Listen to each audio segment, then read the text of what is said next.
for the room to fill up a bit, and Todd's doing a bunch of stuff in the background. Is we like to start with a warm up question, and there's been something I've been meaning to ask you all these years, and I never did. But how did you originally meet up with Clayton Christensen? Oh, And maybe you could tell us a little bit about how that happened and your work with him, because I know besides professionally, obviously he was hmm very important. I know hmm personally he was important to you as well. yeah, absolutely. Do you want me to answer that now or in a minute? Yeah, sure. Just just a bit of a kind of a warm up question. Yeah. Usually, when we have our group rooms, usually in for our warm up question, we ask people to share a personal experience. So I thought that would be a good way to sort of ease in before we formally set up the room. Yeah, absolutely. So, I first heard Clayton speak actually in church at a meeting, and I was really intrigued. And so then I bought his book, The Innovator's Dilemma, and then I decided I was going to go hear him speak in Washington, D.C., where he was talking to a group at some sort of meeting around telecom. And at the time, I was a telecom analyst at Merrill Lynch covering emerging markets. America Mobile and Telmex in particular. And I was just so captivated by his framework and realized that it explained to me what was going on in the emerging markets. That this is why every quarter the wireless was beating my estimates, and because they were disrupting wireline. So that was like my first introduction to him, as I heard him at church, and then I chased down his ideas. I started applying them to my work. But then eventually, we now lived in Boston, and I was able to connect with him through a mutual friend, Jane Clayson Johnson. You might know her from NPR. She used to be on the early show. And I ended up working with Clayton for about 5 years on public affairs for our church in the greater Boston area. So I really got to know him there. And it was as a consequence of the work that we were doing there that when he wanted to start a fund investing in disruptive innovation, he thought, she's pretty competent. Maybe I'll have her join me. And so, and even in my working with Clayton, it was somewhat disruptive because there were lots and lots of MBAs that were beating down his door to work with him. And I ended up working with him because I met him and worked with him at church. That's such a wonderful story. Just for everybody who's joining the room, we're going to be talking about Whitney's book, Smart Growth. If you're not familiar with it, we've pinned her most recent Harvard Business Review article to the top of the room. And while we're kind of waiting to get started, we always like to start up with a warm up question.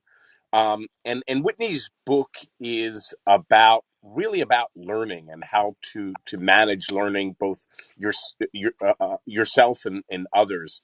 So would love to go around a little bit and just ask, just as a warm up question, um, what one thing did you start learning about in 2021 that you want to learn more about this year?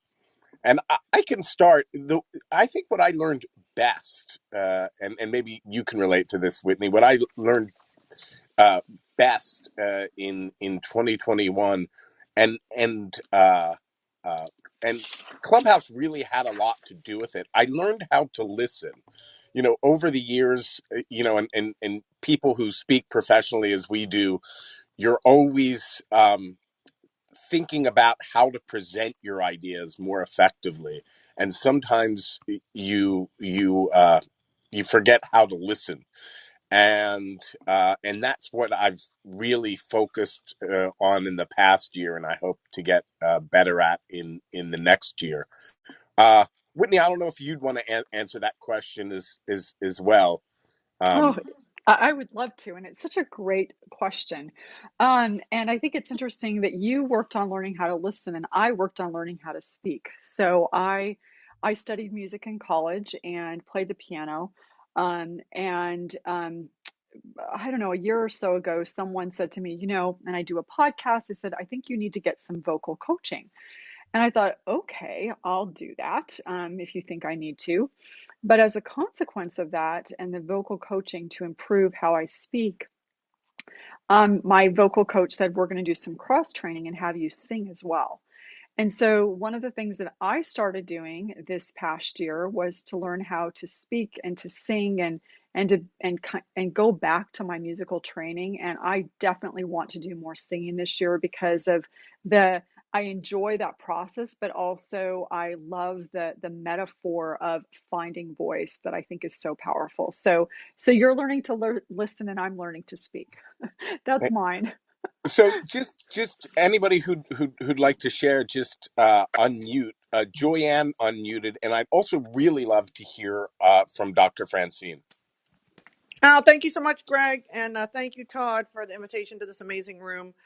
Yeah, I would share what I learned in 2021. I just left a 25-year career in the biotechnology industry to pursue my dream of sharing my creativity with the world. So I'm a new artist.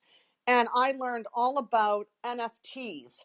And I'm just so excited because I had no idea what an NFT was. I had no idea, that there's this new emerging industry of NFTs. So I'm just really excited to, see if I can share my little characters that I draw as NFTs. And I've been getting a lot of encouragement and support. So that's what I learned, Greg, that there's a whole new emerging, huge market of NFTs and the blockchain and all this amazing things that I had no idea about. So that's what I wanted to share. Thank you so much. Thanks so much. And just I'd love to introduce Dr. Francine to you, Whitney. Dr. Francine is one of our favorite people on Clubhouse. She Ah, is 80. ah. Well, you already knew that you're one of mine, but one of ours collectively. She's 80 years old and just has such an energy and is always learning new things, which is why I absolutely would love to hear what you feel you've learned in the last year and what you are planning to learn next year. Well, and over the last year and a half since Clubhouse started, I've been learning Spanish, and I started learning it on Clubhouse. And at the same time, I too, Joyanne, have been learning about the world of NFTs. Not that I want to make my art into NFTs, but I've been collecting NFTs and I've been hanging around with a lot of technology people who are talking about the way things are moving in the markets.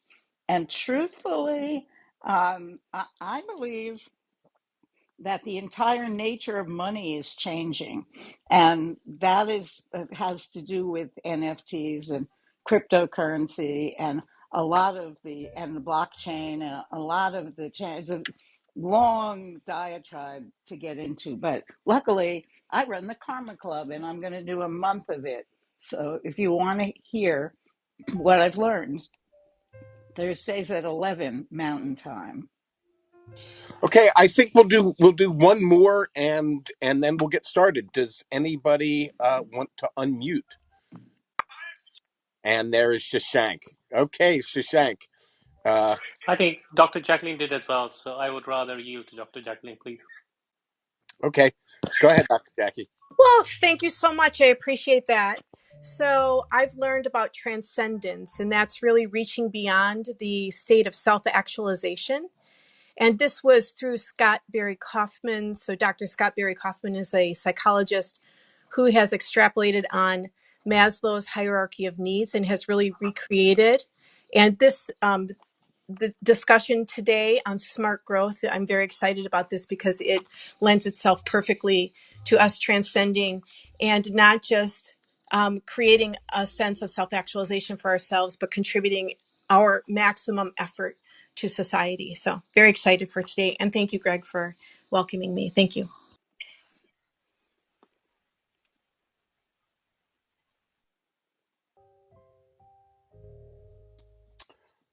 Shashank, you want to just jump in before we start?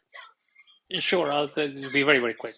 One thing that I've learned last 1 year, I've been here practically 1 year, 17th till my anniversary of being on this app, is that if you put a diverse set of people in one room and they only have one mode of communication, which is voice, they collaborate at a pace like I did not imagine that it was possible.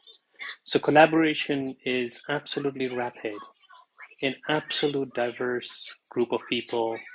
Geography doesn't matter, background doesn't matter, nationality, religion, whatever, caste, creed, nothing matters. People collaborate very, very, very rapidly if you put them together and let them just communicate freely. That's one thing I've learned in the last 1 year, and that's an amazing thing to learn. Thank you. And welcome, Dr. Whitney. It's been such a pleasure. We've been looking forward to you being here. And actually, I just looking at your Twitter feed, probably there is nobody else in my network. You are the one person that majority of my network follows. So such a pleasure to be here. Thank you, Greg, Todd, and Whitney.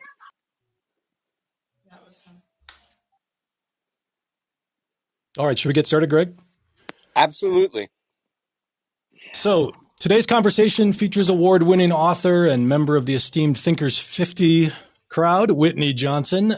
We are live on Clubhouse, and we're experimenting with live streaming today on LinkedIn Live and Twitter Spaces. And a quick shout out to Ran over at Audio Labs, who has been helping me out during his off hours. Ran, appreciate that, being able to participate in the limited beta of Audio Labs. We also have a live transcript of the room. We'll pin that link in just a little bit from Otter AI, which is one of the links we'll pin throughout the event. Our hope for today is that we can all walk away a little more willing and more prepared to reimagine the role we can play in helping ourselves and others maximize our human potential in the future of work. So let's set the stage for today's discussion. When we bring special guests to Clubhouse, we have a few key objectives in mind, and we've curated a great panel of people. You can all see they're people that we trust to help us achieve these objectives. We like to have everyone on stage working together to build an incredible conversation, being mindful of the collective time that we're investing. Greg and I will actively work throughout the next the time that we have together to keep the discussion fast-paced and lively. We want to preserve as much time as possible for substantive dialogue, so we'll do our best to briefly introduce those of you who are on stage, and we ask that you fight against the temptation for monologues. An effective technique we'll try to adhere to is called the one-point rule. If you're speaking, we ask that you make a great point, and then we'll find ways to bring you back into the conversation over and over again. We do not go in any sort of specific PTR order, so if there's a certain thread that you want to add some value to, we'd much rather have you just opt in by unmuting your mic, and we'll put you right into the queue. If you're having a difficult time working your way into the discussion, just send us a back channel message, and we'll be sure to be paying attention to that as well. We want to make sure this is both a great discussion, and we want to give Whitney the space to introduce some of her most helpful frameworks and concepts from smart growth to you. We don't often have access to people with Whitney's level of expertise, and I think we all want to learn as much as we can from her during the next hour. I expect there will be other experts in the audience tonight, so even if you're not on stage already, we'll be actively researching profiles and inviting you to join us. While Smart Growth, Whitney's new book, will not be released until Tuesday, we want to invite you to have a look at the HBR article that's currently pinned to the top of the room. If there's a specific question you want to ask, feel free to send it to Greg and me in the back channel. We'll try to fit your question into the conversation if you don't want to come up to the stage. Given our live stream and the fact that Clubhouse Replays is on, we just want to make sure everyone who is coming to the stage to speak is comfortable with the fact that this audio will be available after the event is over. So be aware of that, be mindful of that. Today's conversation is being hosted by the Human Skills Club, where we focus on curating conversations with experts about the future of work and the future of learning. You can follow the club by clicking on the greenhouse at the top of the screen. And to get us going here, I should mention, we're going to give away 500 Kindle versions of Whitney's book to people attending today. If we're already connected on social media, just shoot me a note. I need email addresses to distribute these, so I'm not intending to build a list of any kind. I just want to get as many people, having read this book 1.8 times so far, I want to put this book in as many people's hands as possible. So I'd welcome you to connect with me on LinkedIn, send me a back channel message with an email address. Somebody from my team will collect those email addresses and we'll get that out to you before Tuesday. when the book comes out. Whitney, thank you so much for joining us. Greg, over to you for the first segment. Yeah, so Whitney, we were talking about your long history with Clayton Christensen, and could you sort of fill us in on the background of how that partnership led you to this idea of an S curve? Yes, absolutely. And again, thank you for having me. I'm just delighted to be here and fun to hear how everybody's learning and growing this year. Yes, so the background is that I was an analyst on Wall Street. I had discovered disruptive innovation, The Innovator's Dilemma by Clayton, and eventually ended up co-founding the Disruptive Innovation Fund with him. And in our investing, we were using something called the S curve. And some of you are familiar with the S curve. It was popularized by the sociologist Everett Rogers back in the 60s. And he used it to help people think about how groups change, early adopters, et cetera.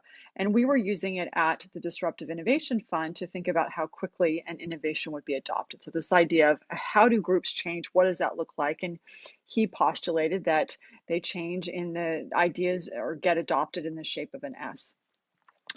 And so as we were using that and trying to understand what was going to happen with investing, I found myself doing what I had done 2 times before. I was working on Wall Street. I found that stocks don't just have momentum, people have momentum. I had taken his framework of disruptive innovation and applied it to people, this book that I had written called Disrupt Yourself. And I was now looking at the S curve saying, I think this can also help us understand not only how groups change, but how individuals change. That every time we start a new role, we start a new project, we start a new hobby, we start a new Clubhouse call, we are at that launch point of that S curve. And so that was really the genesis of it. And I can talk you through the idea generally, but that was the beginning. Shall I elaborate further or Yeah, stop well, for a let's moment? if we can start with the launch point, because Yeah. as both a leader and a practitioner, I always found that to be the most difficult. As a leader, Mm-hmm.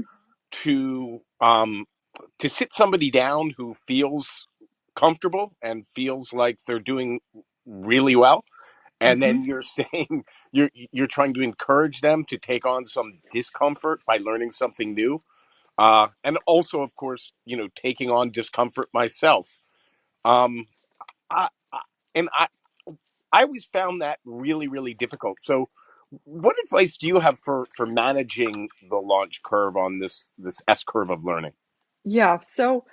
So Greg, let me just give a very high level overview of the S curve for people who aren't familiar with it yet, and then I will talk about the launch point. So if you go to this HBR article, you can trace it. If you're not, if you're just listening, I'd love for you to take your finger and draw, from left to right, a horizontal line. That's the launch point. So that's the major first stage of growth, and then you're going to move into the sweet spot. So take your finger and go from the left to right, but do kind of a diagonal line as if you were on a box. And that's the sweet spot of the S curve. And then I want you to draw from the left to the right up the top of the mountain, a horizontal line, and that's the mastery.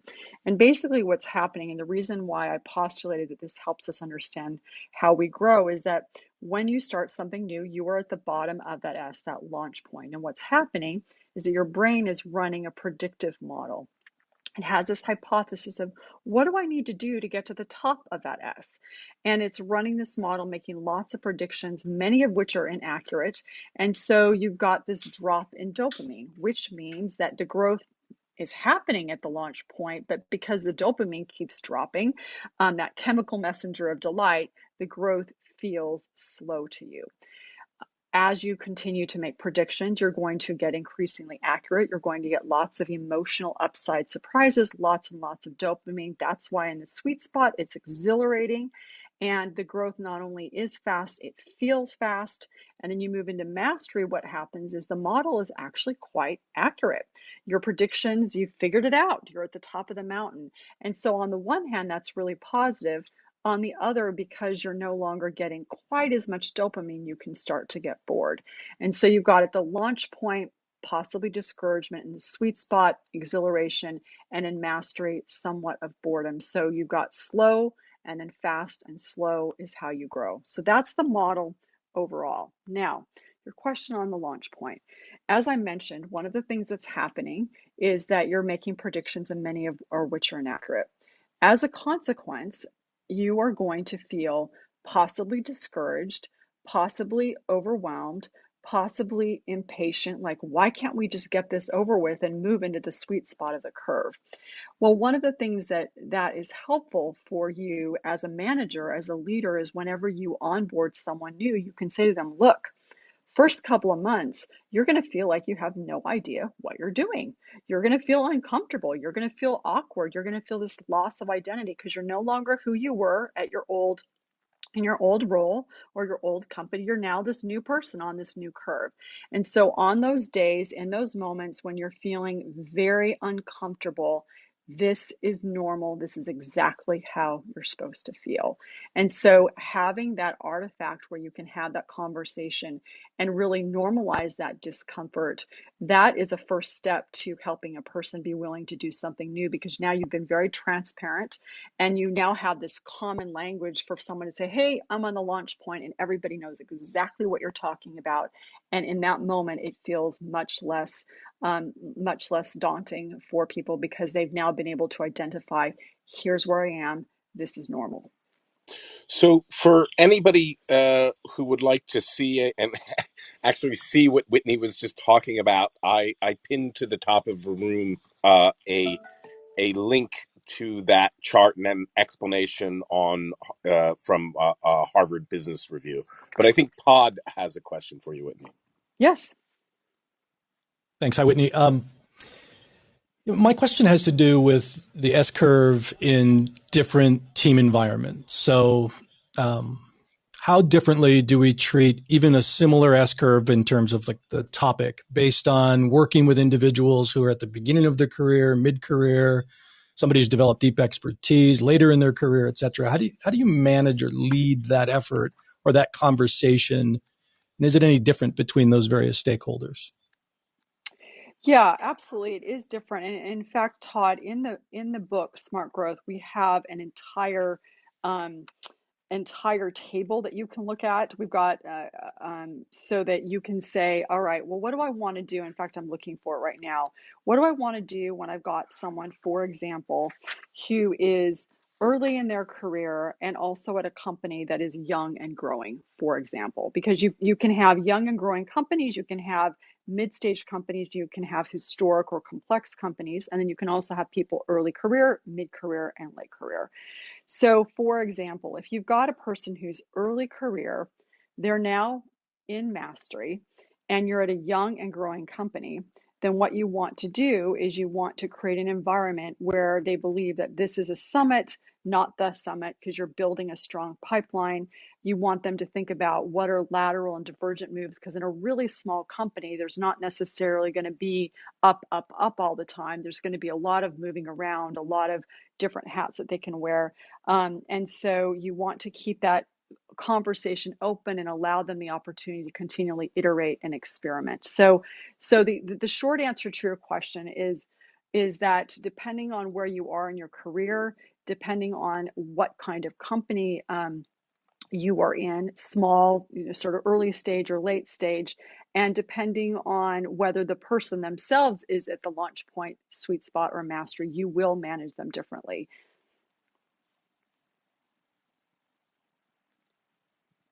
Sorry, my fingers got a little fat there. Uh, so next question is going to come from Piotr Kurzin.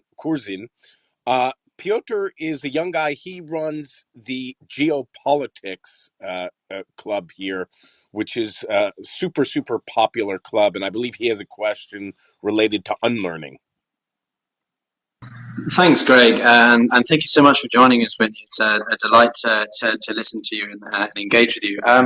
So I just wanted to chime in here because the discussion about sort of early career and sort of formulating your personal growth in that regard is something I'm going through, and I think a lot of millennials and Gen Zers are going through, given the pandemic and things. And I was just curious, How do you, what is your thoughts or advice for those who are perhaps partially through a career or at the beginning of their career, but they're not sure that what they're doing is really what they want to do, and they should undertake a pursuit of unlearning or retraining?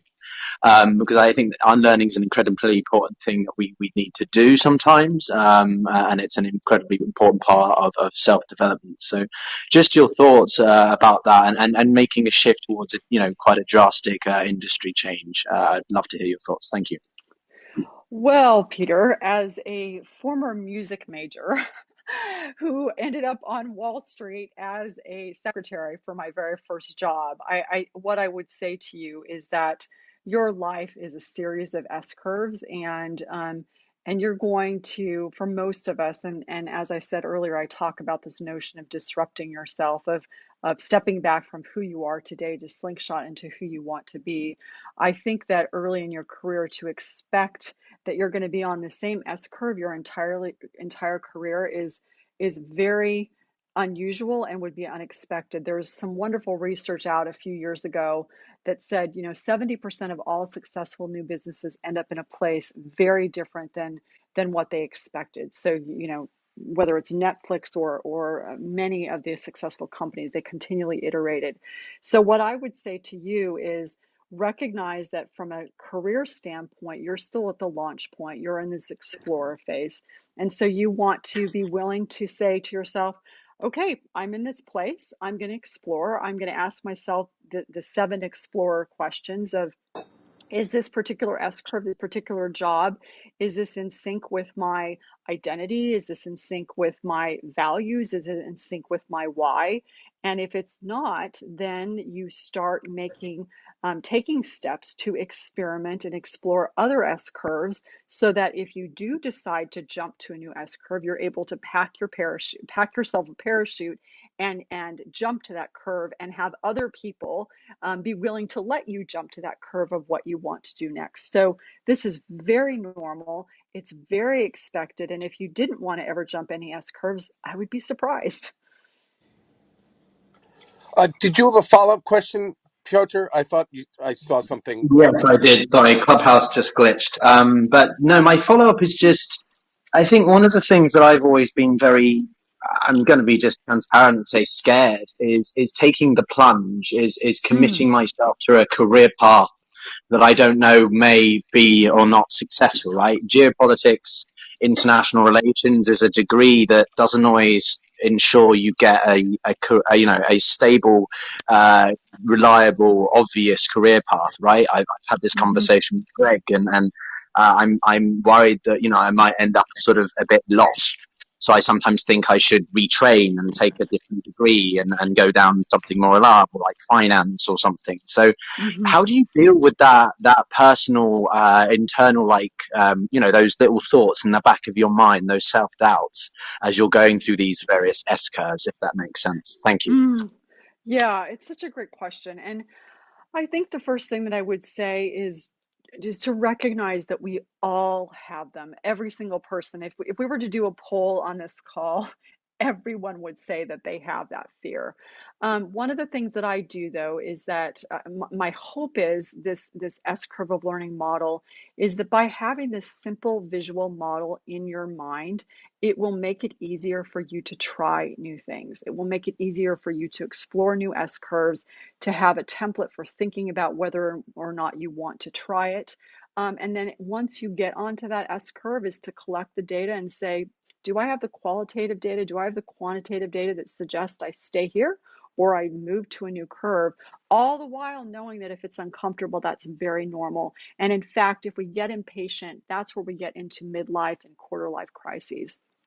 The other thing that I would say to you is that when you're at the top of this curve that you're on right now and you're thinking about doing something new, one of the things that I think is really important to consider is loss aversion theory. This is Daniel Kahneman and Amos Tversky. Sometimes when we're at the top of a curve, we think, oh, if I think about all the exciting things that will happen for me if I jump to a new curve, that will motivate us. but from their loss aversion theory that we're actually more motivated by what we lose than by what we gain. So as you're considering jumping and doing something new and find yourself feeling a sense of fear, think about what bad thing will happen to you if you stay where you are and you don't try something new. And while that is, you may think, oh, well, that's like, I don't want to motivate myself that way. It's okay. It's a very powerful motivator that will get you to do something new. And by the way, one of the reasons that the pandemic was such a gift to all of us is it pushed us off the S curve that we were on in some form or another. And so now we've got this wonderful momentum that's helping us realize I can move, I can do this, I'm more resilient than I thought. I think I'll try another S curve. So I hope that that's helpful. Think about what you'll lose versus what you'll gain, and that'll give you that little bit of extra momentum to move. Actually, can I say one more thing, Greg, before we hop off? It's this room is your room to do with what you will. Okay, Piotr, I want to say one more thing that I think it will help you.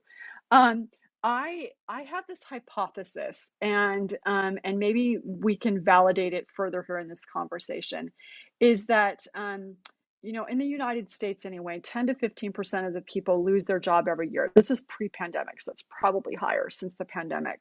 And having lost my job, been fired from a job once, I have a hypothesis that when people lose a job, it's because they knew that it was no longer the right S curve for them. They knew it deep in their gut, they knew it, but they wouldn't jump. And so the universe gave them a nudge.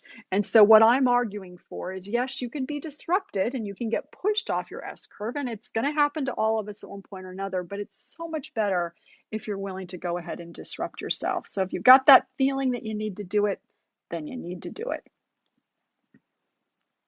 Thank you so much. That's amazing. So one of the great things about smart growth, from my perspective, is it's such a great playbook. Piotr, to your question, there are these 8 questions in the launch point that Whitney prescribes that we ask. Whitney, I have a follow up to that list, if you will. There's Yeah, been a lot of please. research over the last 24 months around the durability of skills, how that time frame is condensing, right? 26 years in 1990 for a new technical skill, 18 months to 5 years now. What role do you think durability, transferability, and perishability of skills, how does that factor into to thinking about what S curve to jump to next? It's a great question. So I think that obviously it does not answer all questions. I think what it does is it allows you to say, all right, knowing that our skills are less durable than they were 20 or 30 years ago, what this does is it allows you to say, all right, I know that if I'm going to endure, if I want to make sure that I do not perish as things start to move, I need to know how to grow. And so what this does is it gives you this model to complete a growth cycle, to say, okay, here's what's going to happen when I start something new. And then I'm going to move into the sweet spot and I'm going to get really good at it. And then I'm going to get really, really good at it. And in order for me this plateau not to become a precipice, I need to keep learning. And that either means jump to a new curve or find a way for that plateau to become a summit, not the summit. And so peak performance as an individual ends up being the ability to move through that growth cycle. So what I would say is for anybody who's trying to figure out how they're going to continue to thrive in this environment is if you can master this growth cycle, you will be able to, disrupt yourself in order to manage your disruption. You will be able to move through all of the changes happening because you will have the skills to adapt. So we have a bit of a queue forming now. I think Margaret Malloy wanted to ask a question, and then Dr. Elizabeth, and then Raj Sharma will go. But just to introduce Margaret, she is one of the top marketing people. And Margaret, didn't you just win a big award? I thought I saw you were named this. Yes, thank you very much. Yes, there are many good lists out there that I've been privileged to be on regarding marketing. Thank you, Greg. The purpose of my question ties to that a little, which is one of the lessons I think many of us learned from the pandemic and continue to learn is perhaps broadening the theatres of our lives that we explore, be it career, family, health, community, faith, whatever they may be. So, my question to you, Whitney, is the notion of concurrent S curves, if you will, and our capacity. And how do you optimize from your advice standpoint? Do you think sequentially? Do you map out the S curves in those different theatres of your life? Or is there a preferred model around optimizing? In other words, can we be at once accelerating and climbing in all of these facets? Mm, Thanks, Whitney. mm. First of all, Margaret, hello. It's nice to hear your voice. I know we've been social media friends for a very long time, so it's nice to be able to have this conversation. Um, it's a great question. I love how you talked about this idea of broadening the theaters of our lives, and so the short answer to your question is I think about our life as an S curve, and it's actually a fractal because then you've got, your career is a series of S curves. And to your more direct question, our life right now is a portfolio of S curves. We have an S curve that we're on in our career. We have an S curve that we're on in our relationships with our family, with the hobbies that we're on. And what I find is that from a life perspective, you're going to be in this sweet spot if you're able to optimize those. And as a starting point, what I would encourage you all to do is think of the standard bell curve distribution. So if you were thinking about configuring a team, but you can also think about in terms of configuring your life, you want to have at any given time 60% of your day, of your activities, of your team in the sweet spot of that S curve, because that's that place of optimized tension where you know enough, but not too much. It's hard, but not too hard, and easy, but not too easy. And then you want to have 20% of your team, of your life, of your day in the launch point where you're doing some new things, some things that you don't quite understand. You're feeling awkward and gangly because that's going to allow you to continue to grow and develop your sort of the onboarding of skills. And then you want to have 20% of your life where you are a master, where and your team is in mastery and your day is in mastery, which allows you to anchor and balance out the rest of your life. So one of the things to think about is if you're in this massive, massive new S curve from a personal standpoint, you may not want to be on the launch point of an S curve at work as well. And vice versa. If you're at the launch point and with this really massive work curve, you may not in the personal life decide that you're going to move to a new city or take on a brand new hobby. And so you're constantly, I come from this as a background as an investor. I think about portfolios of S curves. You're looking to continually optimize them. In general, though, if you can think about the standard bell curve distribution, 60% in the sweet spot, 20% launch point, 20% mastery, whether it's your team, whether it's your life, whether it's your day, that's a really good starting point to think about what is going to be manageable and something that you can balance well. Thanks so much for that, Wendy. I'm going to do just a super fast reset. So give you a chance to get a sip of water or something, Whitney. You've been dropping a lot of wisdom on us. So just give you a chance to rest your voice. This is the Skills for the Next Era of Innovation series. It's a series that I do with Todd every Saturday or almost every Saturday at this time, 5 p.m. Eastern. Um, wow. Uh, um, Careful. this is a sort of special edition. We're exploring smart growth with Whitney Johnson. That's her new book. You will see it pinned to the top of the room shortly. We're hosted this week by the Human Skills Club, so click the green house and give that a follow.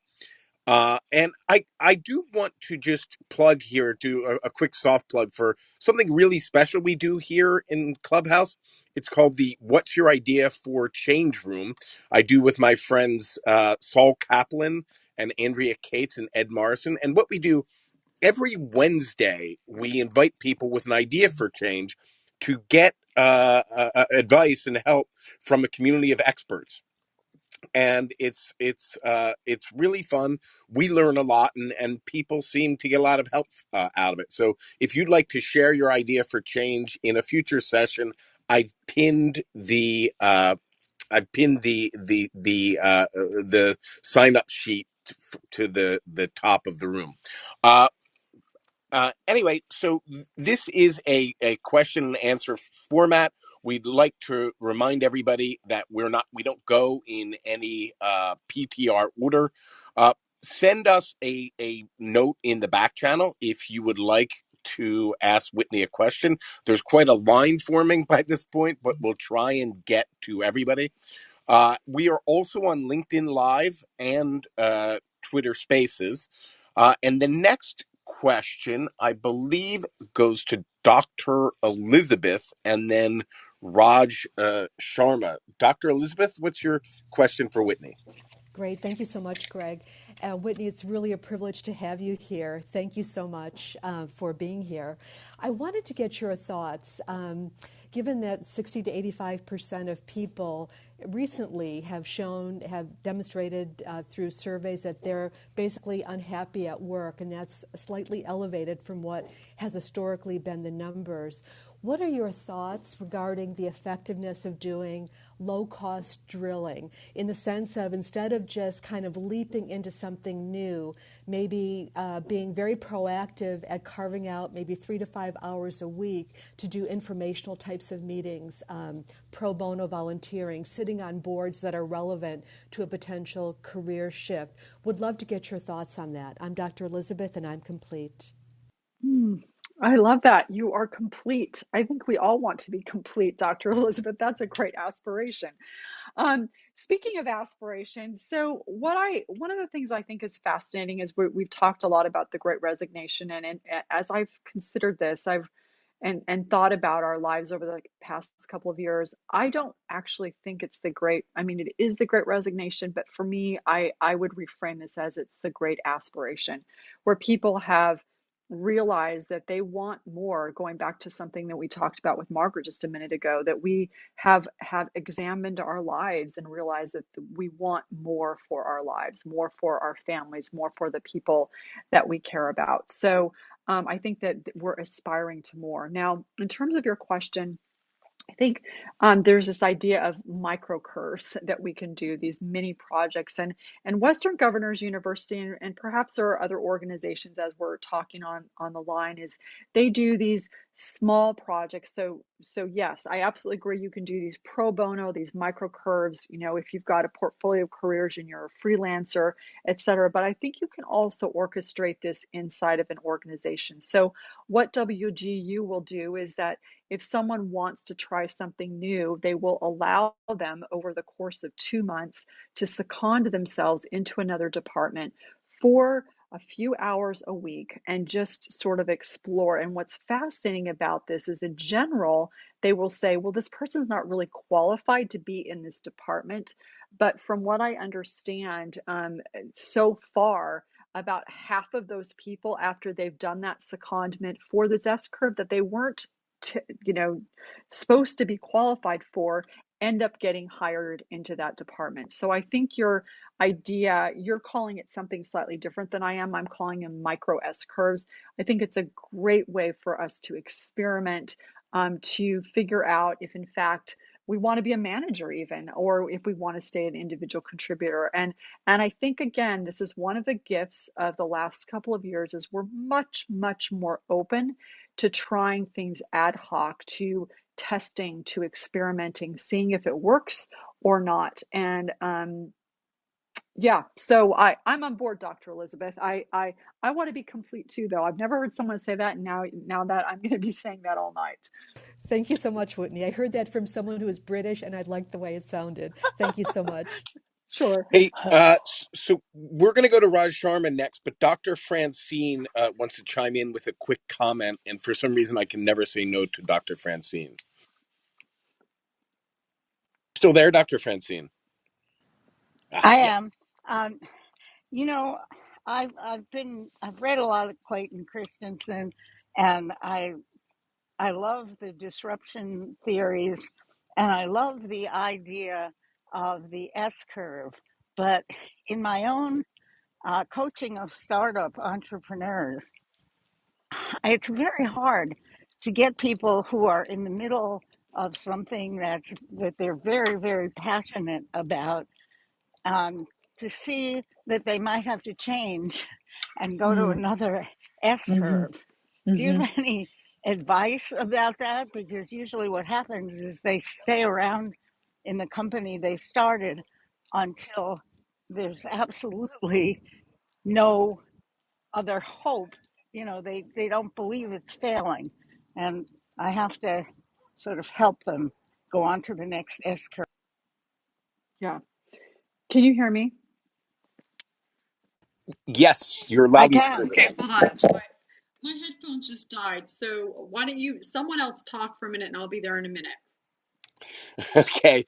Well, one thing I've been trying to do uh in this, and I'm sorry if I embarrass this person, but we have another new author in the room, and that's Joan Ball. So I am pinning her Amazon page to the top of the room. She's got this great new book out called, it's coming out soon, I believe. Stop, Ask, Explore. And she was kind enough to give me kind of a sneak peek of the book. And I can tell you it's wonderful. So click the link to the top and at the top and support our friend Joan. Is that enough? Yeah, You back with us, Whitney? yeah, I'm back. Okay, so first of all, buenas tardes, Dr. Francine. Yo viví en Uruguay por un año y medio, así que hablo un poquito de español. Did you understand that? Yes! Woohoo! I mean, you Okay. cannot imagine how stunned I am that I understood it, because the reason I started teaching myself Spanish was because I wanted to see if the learning window for languages really closes as early as people say it does. Oh, I love that. So this is a great example of an S curve of learning and a great example of our belief that growth is our default setting, that we have this deep bellied hunger to learn and our ability to grow never stops. So thank you for reinforcing that. Now, let me answer your question. So, what I would say for the entrepreneurs is I would direct them to the launch point of the S curve. The first part is exploration. And now, what you're saying to me is they've explored, they want to be on this S curve. Now, they need to go into this place of collecting data. And they need to collect qualitative data and they need to collect quantitative data. So, in order to push them a little bit harder, I would ask them some quantitative things like, do you have a customer? Is your customer base growing? Is how much they're willing to pay you per transaction growing? Basically, are you building momentum? Are you moving into the sweet spot? So really push them and press them to get data points that would suggest that you are accelerating into the sweet spot. The second thing that I would say is to look at the qualitative data and ask them, are you actually enjoying this? Is this hard but not debilitating, or is this just getting hard? And to really take a look at that and bring in this metaphor. I use this metaphor called the lily pad of learning of a pond. There may be plenty of opportunity here, but are you capable of utilizing the resources in this pond? Does this play to your distinctive strengths? Does this fulfill your why? Is this instinct? Is this um, hard enough that it's interesting, but not so hard that it's not navigable? And so I would really push them to get that quantitative data, to get that qualitative data that will help them realize that this may not be the right S curve, and every single thing that they are learning on this S curve is going to help them on another S curve, and then bring them back to that data point that I said earlier, is that 70% of all successful new businesses end up in a place very different than where they started. It is quite likely that they'll pivot, and the pivot might be to a completely different business, but that's super, super normal. So those are some thoughts. Thank you. They're kind Yep. of the things that I've been doing, but I, I'm not these surprised. they're Thank so you, sick. Dr. Francine. I will say I didn't learn my first language until I was 27, and I never took my high school Spanish uh, seriously. But it made it a little harder. But I seemed to get by pretty well with Polish and then Russian. So the next person with a question is Raj Sharma, who's been very, very patient. Is Raj still here? You still here, Raj? I don't see him on this. Oh, there you are. Yeah, Sorry, there he the is. stage moved around. Yes, he's here. Raj is a thought leader in his own right and does some wonderful rooms here on Clubhouse. What's your question, Raj? Thank you so much, Craig, and so nice to meet you, Whitney. Um, yeah, so without going too much into my own background, I've focused a lot on people growth. That was the story I tell about how I became an entrepreneur 18 years ago. Really, my primary motivation was to build workplaces that really may help people thrive. So my question is. Um, and sorry if it's not completely formulated. So I was reading more about the S curve and trying to learn more.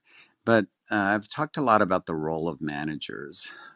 So Mm, we talk about one kind of personal motivation and drive, and individuals understanding and know where they are in this S curve. Um, could you talk a little bit about role of managers in this, in terms of um, what what what specific attributes of a manager help mm-hmm, them coach someone to mm, be really recognize where they are and then help them be successful. And some ways, Dr. Francine was kind of alluding to this if you're talking to entrepreneurs, which I work with a lot. mm-hmm, And then, yeah, any characteristics of managers that really shine out, so we can help managers in our training of them and our coaching of them really help scale mm-hmm. their coaching. Thank you. Yeah, thank you, Raj. Great question. So a couple of thoughts. First of all, I think there was a great study done not too long ago by Aegon Zender, and they surveyed 1,000 CEOs and asked them the question of transformation of their organization. And 80% of those CEOs strongly agreed that they needed to not only transform the organization, they needed to transform themselves. And 100% agreed, but 80% strongly agreed. Now, I'm sure you and Dr. Francine and everybody on this call saying, well, of course, duh. But that number prior to the pandemic was only 26%. So prior to the pandemic, only 26% of those 1,000 CEOs believed that part of transforming the organization was transforming themselves. So the first thing that I would say to you as you're coaching your managers is, how are you going to disrupt yourself? How are you thinking about the S curve that you are on? Having that humility to think about, where am I as a manager? Where am I as a leader? Am I at the launch point as a leader? Do I know how to coach people? Do I know how to develop people? And have that humility to be willing to grow and develop as well, and be transparent of, hey, I'm figuring out how to be a manager as well. So that would be the very first thing that I would say, is start with yourself. The second thing, in terms of practical suggestions, is when people are at the launch, well, okay, second thing I would say is sit down as a manager, draw out the S curve. We have a tool that you can also use, so they can take an assessment as well. But in the absence of not having that tool, just have the conversation, draw it out and say, so where do you think you are on this S curve? Let me tell you where I think you are on this S curve. And now you have this artifact to have this conversation. And this becomes especially valuable when you have people in mastery, because you as a manager may think, hey, this person's in the sweet spot. They're just killing it. They're doing such a great job. And they're like, well, no, actually, I feel like I'm in mastery. And the predictor of their behavior is not where you think they are on the curve. It's where they think they are on the curve. And so if they're a high performer and you don't want to lose them, it's good to know that they perceive that there's not a lot of upside in their growth. Now, just a quick couple of things for you to think about. At the launch point, when they are in this place of discomfort, of awkwardness, they need support. Support can come in the form of words of encouragement. Here's why I think you're here in this role. This is why it makes sense. They need lots and lots of feedback. They need information about what is working and what isn't working. They also need you to value their inexperience, to appreciate the fact that they're saying, hey, why do we do it like this? And not be threatened by that. So that's the launch point. In the sweet spot, what they need is they need focus. They need help to focus on what they're doing, because they're very, very capable. And so people tend to pile on, hey, can you do this? Can you do this? Can you do this? And all of a sudden they get derailed and they lose their focus and their ability to execute because they're trying to do too much at once. And they need you to focus on them and see them, because they're doing such a good job. It's easy to ignore them. Don't make them the problem child. Make sure you pay attention to them. Focus on what they're doing well so that you can also get more of it. And in mastery, the advice that I would give you is, remember what's going on in their brain is they now need a challenge. And so what are you going to do to help them be challenged? Does it mean you're going to help them jump to a new curve? And by the way, mastery can also mean they're just on the wrong curve, right? Because there's no more upside for them. So are you going to help them jump to a new curve? Or are you going to find a way to challenge them in role, in place, new team configuration, new projects that will effectively push them back down into the sweet spot so that it was a summit, but not the summit? So launch point, support, sweet spot, focus, mastery, challenge, and the starting point is, if you want to transform your team, you start by transforming yourself. Thank you. Love that. That was great, by the way. And I think there's a lot of practical application. So thank you so much. And I would just say one last point on that is, I think if there are tools for managers, I think that would be extremely helpful. And I'm excited about applying some of this with some of the people that we work with, as well as with our team. So thank you so much. You're welcome, Raj. So we are spending time with Whitney Johnson today, and we're talking about and exploring Smart Growth, her new book, which comes out on Tuesday. You can see one way to order the book on the top of the screen if you're in Clubhouse right now. And you could also be listening to us on LinkedIn Live and Twitter Spaces and other platforms at the moment, as we are testing out simulcasting. Whitney is an incredible resource as it relates to personal growth and organizational growth. And because we had a chance to read the book over the last couple of weeks, and it just resonated with Greg and myself so much, we decided to give away 500 copies of the Kindle version of the book. So we've only given away about 80 so far since we started today. So happy to have you send a list of email addresses, preferably not on Clubhouse back channel, but any other way. And we'll have somebody, you send that to me, and I'll have somebody harvest email addresses and get links out for you.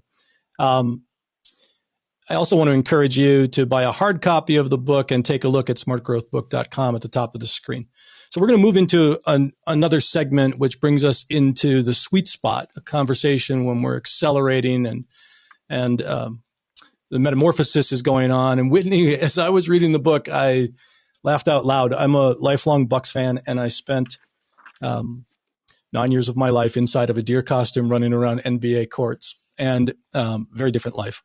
And so you have this particular anecdote about Zaza Pachulia and relatedness.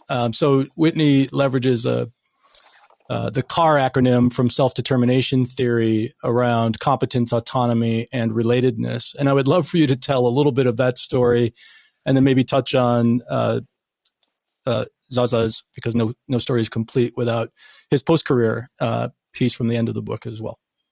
Wait, okay. You were the mascot for the Milwaukee Bucks? Like, is that what you're saying? I was, yeah. Just Did for a everybody know decade. that? I wasn't ever very serious about it. It was only 9 years. So Only 9 years. Okay, yeah. So, but you got to the top of your S curve and you had to jump to the bottom of a new several one. Okay, times, several yeah. times. There you go. So we couldn't let that one go. You couldn't pass the buck without talking about the buck. Okay. Mm. So, all right. So here's the story. So Zaza Pachulia, some of you may be familiar with him, some of you may not. He finished up his career playing for the Golden State Warriors, playing ball there. And so he was one of the things he told a story about is that when you first start, and you may be able to tell the story better than I can, Todd, but basically whenever you're a brand new player in the NBA on a team, you think it's all about you. You want to stand out, you want to impress people, you want them to feel like, okay, he was worth having on the team. And so it's all about you.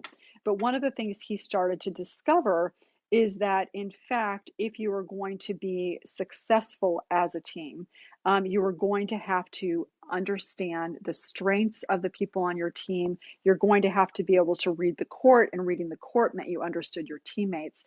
And so, what allowed him to be very good as a player, and this is something he learned from his coach, Jason Kidd, who was coaching the Milwaukee Bucks, is that they needed to work as a team. And so, how does this tie all back into the sweet spot of the S curve? Is that when you are in the sweet spot, one of the factors that is in play is that you feel a sense of relatedness. You feel a sense of relatedness to what you're doing, a connection, a sense of purpose. This is where I'm supposed to be. But you also feel relatedness to the people with whom you are working, whether it's people on your team, whether it's the people in your family, the people in your life. There's a sense of connectedness to what you are doing and why you are doing it. So is there anything that's it? But Todd, I feel like you need to add some additional color. Do you want to do that? Because I think everybody will think that's super interesting. That's a very different room, or at least that color. But yeah, I was in a room earlier today on Clubhouse with Denise and others, and we were talking about sort of how to figure out how to navigate just Clubhouse, the app. And actually, it's very much the same thing. What can certain people contribute? I know Greg and I have really gotten to know each other well over the last year. We understand strengths and weaknesses that we both have. We're able to sort of, fill the gap here. But also, I know what to ask of Greg, what not to ask. He knows the same of me, and the same is true in work, right? I think we constantly put people in a position, if we don't take the time to understand what those competencies are and where they are on a given S curve, we put them in a position to fail oftentimes. So, okay. So a couple Yeah, of things. let me Go just ahead, add Whitney. one thing to that, just to add to that. So Zaza, so I'm just pulling up the book so launch point of the S curve, everybody, because I'm now just talking about this book. There's some stories that I'm not as fluent with, and this happens to be one of them. But one of the things that Zaza said is you, for example, he says, I don't jump well, so it was pointless to throw him a high pass. But if you got a low pass followed by a hard drive to the paint, then you had better odds that he was going to score. So this goes this idea of what you just said, Todd, is what are your people's strengths and what are their weaknesses? And once you know what their weaknesses, don't put them in a position where they're going to fail. Play to their strengths. So that's that sense of relatedness, of knowing what people do well and giving them an opportunity to be effective, because what we all want is we all want to feel effective in our work, and when we feel related, we can feel effective. Thanks for that. So I want to welcome, there's a new feature on Clubhouse, and want to welcome everybody to take advantage of that and bring more people to this conversation, which is such a high quality conversation. It's shared to Clubhouse. I'm in Club Deck on Mac right now, not looking at my iPhone, so I'm not exactly sure how to tell you to do that, but somebody else can. Right now, I want to go over to somebody who drives. It's in the lower left. It has a sort of curvy arrows, and at the moment 32, the number 32 next to it. Thanks, Greg. So I want to go over to Catherine, who created and is driving one of the best communities on Clubhouse, the News community. Catherine, you have a question for Whitney? Yeah, I'm not sure. Great to be here. Great conversation. I'm not sure how much of this has been touched on already, so feel free to keep it brief if it's already been touched on. But and this is a combined question. So when you think about, as a manager, when you think about the S curve, are there, and let's say you're managing a team of a few people, are there multiple S, or do you have several, do you view as having several mini S curves within, within their role, within the quarter? And how do you incorporate other, other kind of goal setting mechanisms into that, like OKRs or KPIs, whatever it is? And do you plan timing for these S curves? Mm. Yeah, so it's a great question. So what I would say is the answer is yes. So you got each person on your team, they got their their KPIs, their OKRs. If I'm getting my acronyms, I might be mispronouncing them. But anyhow, they've got these goals and what's going to take for them to be successful in this role. So this is what it looks like for you to get to the top of the S curve. You're going to achieve these KPIs. But so all along the way, though, there can be lots of micro curves that people can be on that will allow them to be effective in the interim, that will contribute to their reaching the top of the overall curve in role. They might also try other curves inside of other departments to make sure over the long term that they want to actually be in this role. So there's a great actually story in the book, Catherine, about Michelle McKenna, who who was the CIO at the NFL for almost 10 years. And when they had to do the virtual draft at the NFL, this became a micro curve for her. How do you not, do the draft in person, but do it virtually? She had this very intense project for several months of figuring that out, and that became a micro curve for her. So does that answer your question? If not, Yeah. please ask Yeah, me the to clarify. microcurve is a good term. Yeah, Yeah. Okay. that makes Good. sense. Mm-hmm.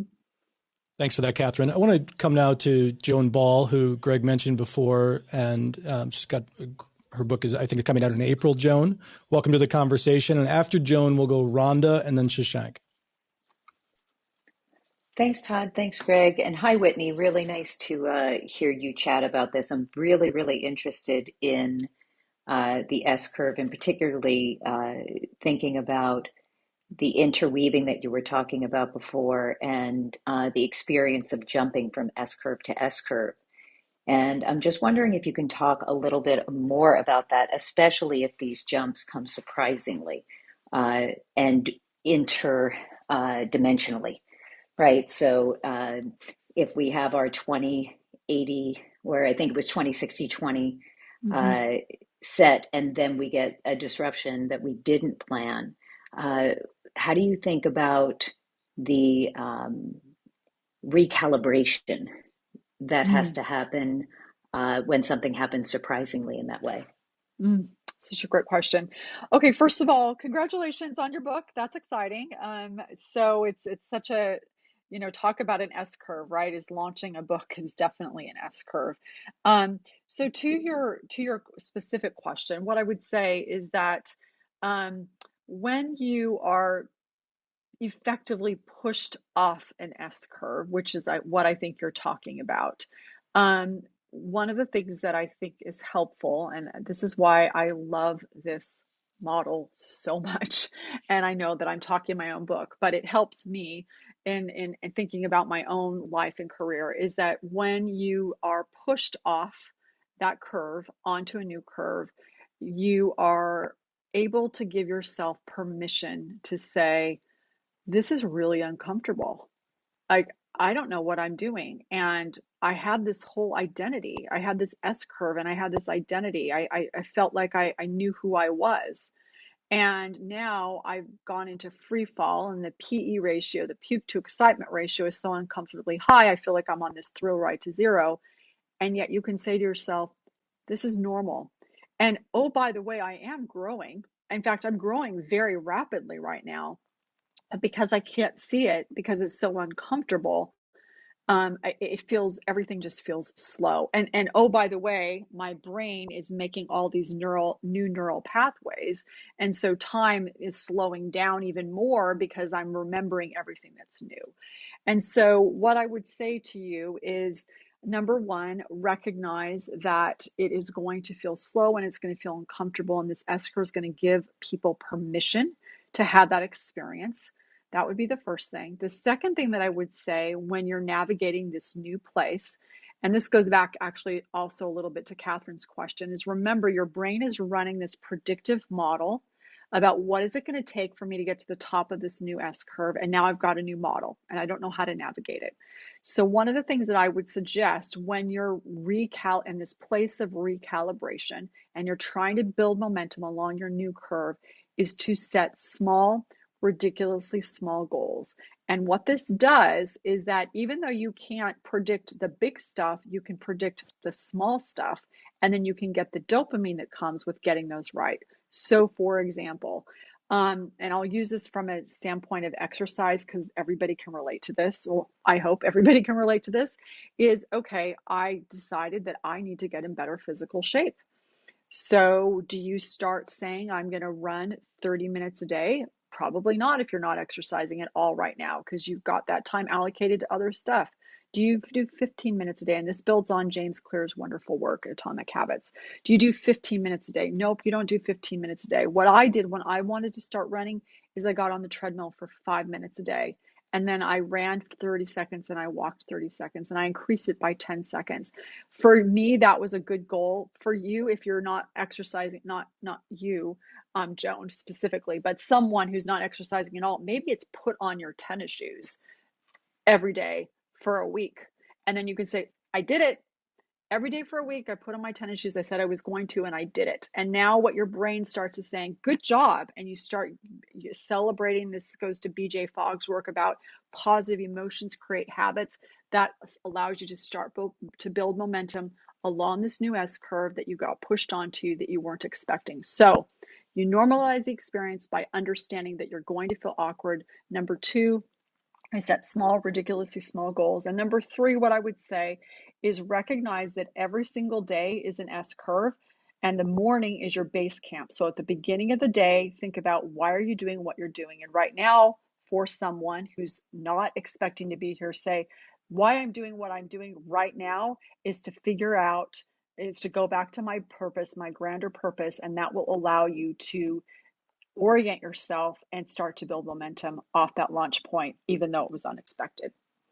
You know, Whitney, I loved that reading that in your book about the jogging. It reminded me, I did exactly the opposite. So I was a competitive athlete in in college, and then when I was sort of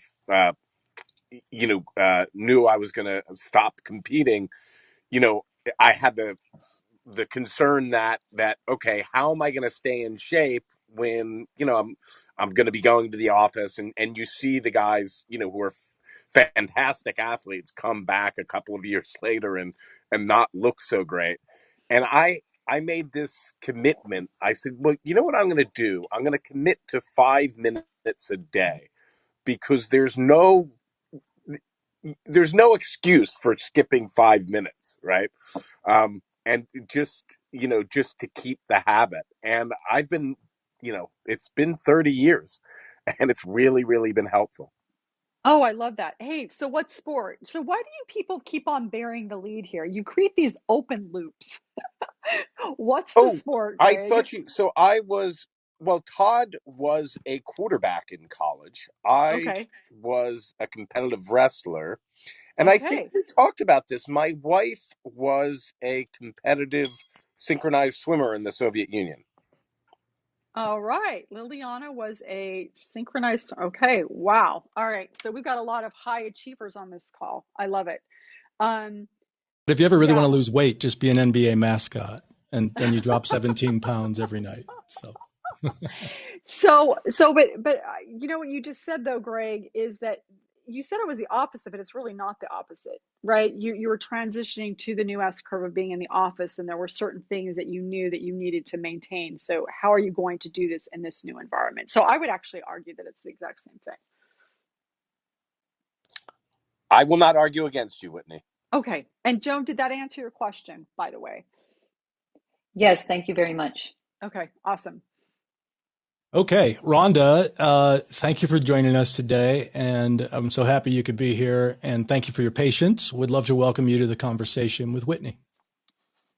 Wonderful. Thank you so much, Todd, Whitney, Greg, for an amazing conversation. I have like 3 pages of notes, and I think I'm not going to be able to keep up. But I spend a lot of time working on with organizations on organizational transformation, cultural transformation, and leader transformation. So as I'm thinking about this S curve, I think about the fact that organizations spend billions of dollars a year on training and I'm thinking about now the S curve, and I'm thinking, okay, this is beginning to happen when the leader is at that launch point, as when they are realizing there's something different that needs to take place, and I need to be the catalyst for that change. So they get excited, they bring in training programs, they try to roll Hmm. those out through the organization, and then only to have between 60 to 75% of employees and managers say, nope, it's really not effective. So as I'm thinking about that, I'm thinking about how we are proceeding organizationally with this training that we're rolling out with wonderful positive intention, and then how that then intersects with the forgetting curve. And so I would Hmm. love to know Hmm. your thoughts about, sort of the intersectionality about the S curve and the forgetting curve, and what organizations can do to minimize that. It's a great question. So first of all, Rhonda, I am not familiar with the forgetting curve, so I will have to look that up. I still think though I can opine on your question, and maybe you'll want to add to it. Um, I think one of the things that the way you're describing this is that you've probably heard this, that whenever someone wants to implement a new technology, they need to allocate at least 10, maybe 20% of their budget to helping the people change and adopt that technology. And whenever you're jumping to a new S curve, you've got a new training, that you want to implement, and you're excited, is what you're actually doing is you're asking the people in your organization to jump to a new S curve as well, and they've got their neural pathways, they've got their S curve, and what you want them to do is effectively a cow path, and they're like, yeah, not interesting to me. I've got this, this highway of habits that I'm going down, and I want to stay where I am. And so, as we're thinking about getting people excited about the training, we need to spend a lot more time contextualizing, helping them understand why this S curve is going to be useful, packing a parachute for them in terms of data, in terms of the experience, so that they say to themselves, okay, you know what? It's worth exploring. I will try this. I think we don't spend enough time creating the context and getting the buy-in. But if you can visualize in your brain, okay, I want to jump to this S curve, but that means that they need to jump to it as well. So how am I going to pack that parachute so that they want to jump to it? And even better, how can I make it so that this becomes not my S curve or their S curve, but our S curve? And so that would be something that I would consider as people are thinking about trying to get people excited about the training, excited about growing and developing, is to create that common language. And the S curve is a great artifact for helping to create that language. Thank you so much, Whitney. Just to sort of share what about the forgetting curve. What it is that one of the psychologists did some studies and some research, and he found that when we learn new information, if it's not applied, we forget about 75% of it in just about 6 days. So Mm. constantly climbing up this hill, rolling out new training skills, etc., only to find that it doesn't stick. So thank you so much for your response Mm. to that. This is Rhonda, and I'm complete. Oh, Thanks, I love Rhonda. that. Thanks I'm for. complete.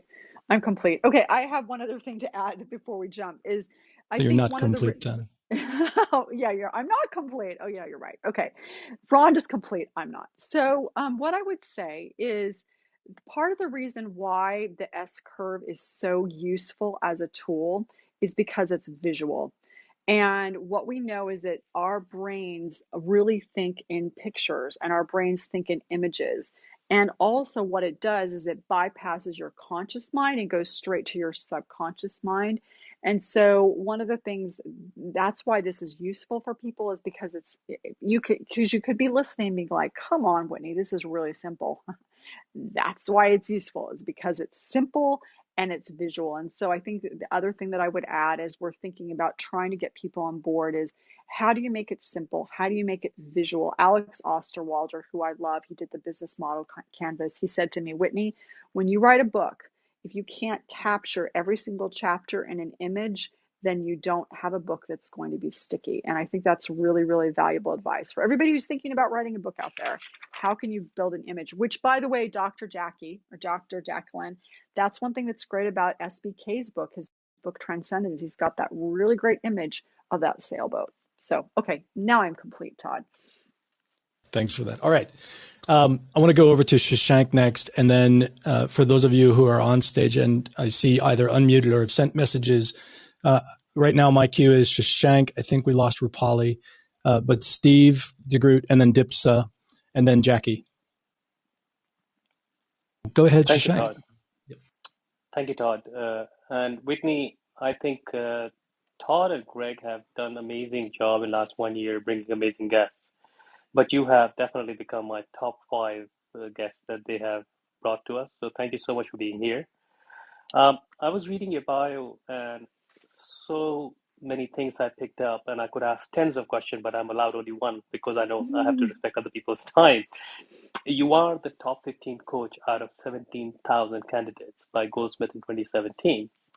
And the comment that you made earlier that this is not the great resignation, but it's the great aspiration.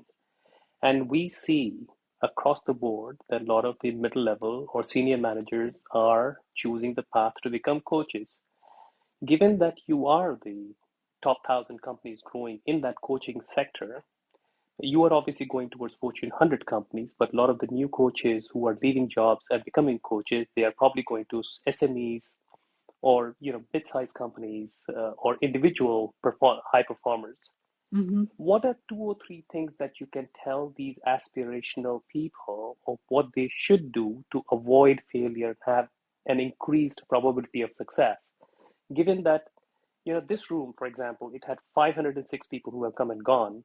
And I can tell you, having been here last 1 year, 200 of these are high achievers in their lives. So Mm-hmm. what are two or three things that you can tell people so that their probability of success increases? So thank you so much again. This is Shashank, and I'm done for now.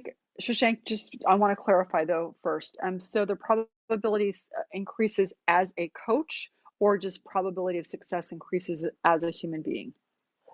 I would say if you can take one each, that'll be great because as a coach will Mm-hmm. help them directly in their career, but Mm-hmm. as an individual is obviously a continuous process for the rest of our lives. Mm-hmm. Okay, great. All right. So sometimes I like to just have whatever comes immediately to my mind, just go with the gut response. And so I think where I'm going to, my answer to you is there's a wonderful book, and he's a wonderful friend and collaborator of mine, um, is Michael Bungay Stanier. He wrote a book called The Coaching Habit. He sold over 1 million copies of that book. And one of the things he talks about in that book is, what do you need to, how do you coach people as a manager in 10 minutes or less? And there are a couple of questions that he encourages you to ask. And I think this actually applies whether you're a coach or a manager. And that is to ask people when you sit down with them and you're having this conversation around the S curve, and they start to tell you what's on their mind and where they are, is to ask the question, what else? And what else? And what else? And ask it until they say, nope, that's everything. Because one of the things that happens is that the first thing that comes out of our mouth actually isn't the thing. It's two or three. We're kind of warming up. We're at the launch point of that S curve in terms of the conversation, and it takes us a while to figure out what it is actually that we want to say. And so I would say to employ that question, and what else? The second thing that I would really encourage us to do is to really be aware of the advice monster.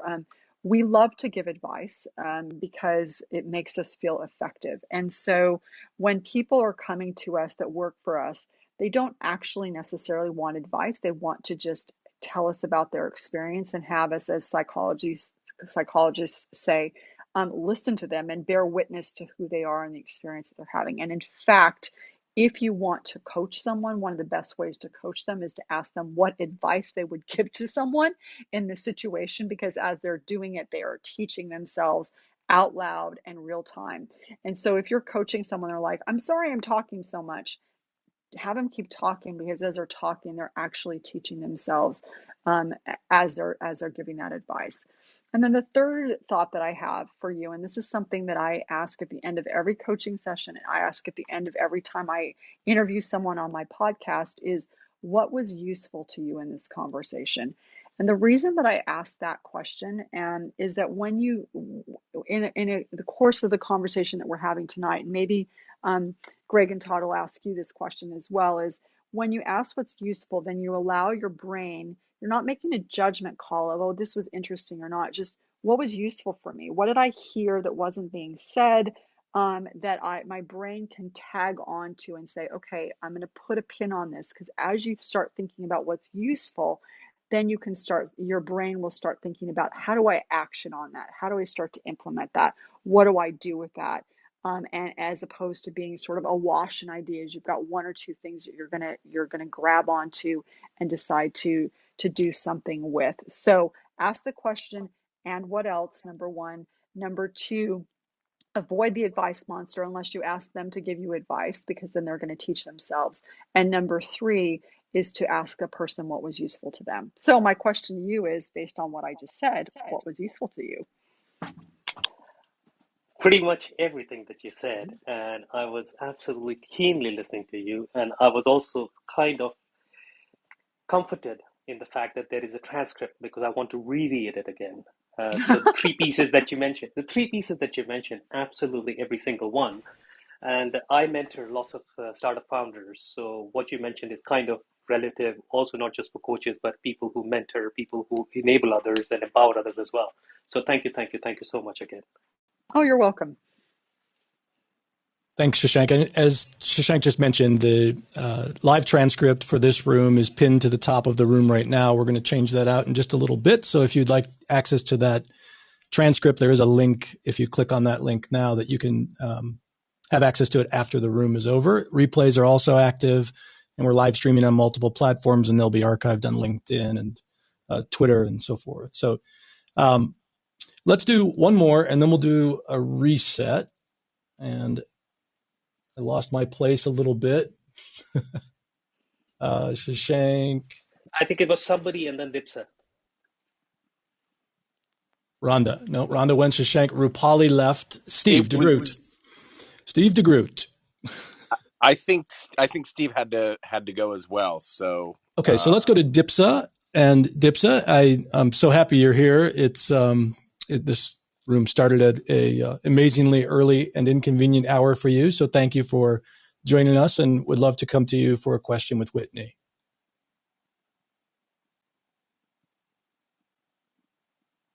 Or Greg, we can do a reset and move on.